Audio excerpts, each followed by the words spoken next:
Ili kuelewa kile kinachotokea Ukara leo, lazima turudi nyuma, miaka 100 iliyopita. Kabla ya bibi wa kisiwa, kabla ya Masudi kupotea, kabla hata kisiwa hiki kuwa na jina lake la sasa. Tunarudi kwenye wakati ambapo Ukara kilikuwa kijiji kidogo cha wavuvi, kilichotawaliwa na ukame mkali ambao haukuwahi kushuhudiwa. Mvua hazikunyesha kwa miezi 10. Samaki walipungua ziwani, watoto walikuwa wanalala na njaa, na wazee walikuwa wakiomba kwa miungu yao ya kale bila majibu.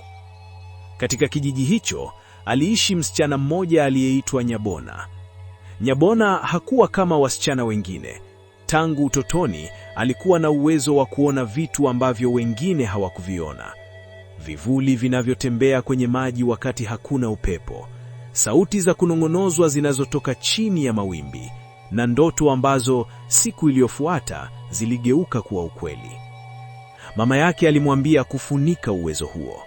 Watu hawapendi wale wanaoona zaidi ya wao wenyewe, alimuonya.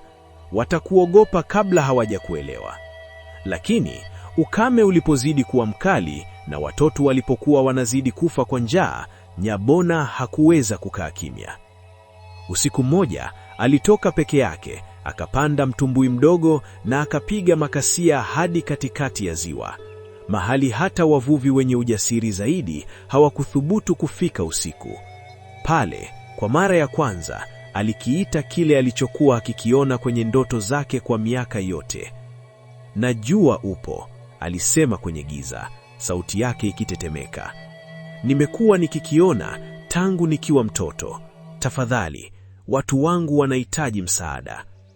Kwa muda mrefu hakuna kilichotokea.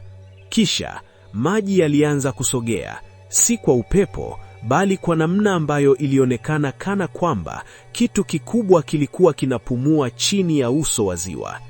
Kisha sauti ilijibu. Sauti ambayo haikuwa ya kibinadamu, ila pia haikuwa ya kutisha kama alivyodhani itakuwa. Ilikuwa nzito, ya kale, kana kwamba ilikuwa imezungumza kwa milenia. "Watu wamekuwa wakichukua kutoka ziwa hili kwa vizazi vingine, bila kurudisha chochote. Sasa unaomba msaada, lakini msaada wa kweli daima una bei." Nyabona alirudi kijijini siku iliyofuata akiwa amebadilika. Macho yake yalikuwa na mgango mpya, na mikono yake ilikuwa na uwezo ambao haukuwepo siku moja kabla. Aliwafundisha wavuvi mahali samaki walipojificha. Aliwaonyesha jinsi ya kusoma mawimbi ili kujua doroba kabla haijafika. Mvua zilirudi wiki 2 baadaye, kana kwamba ziwa lenyewe lilikuwa limesikia kilio cha watu wake.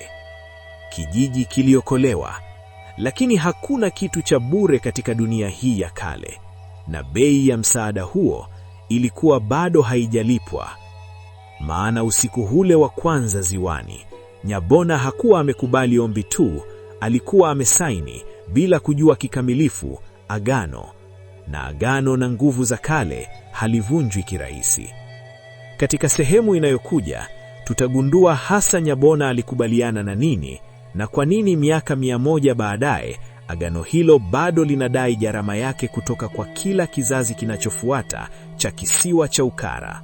Kupata sehemu ya 3 ya simulizi hii, fanya kusubscribe, comment na kushare channel hii ya Hadithi za Usiku.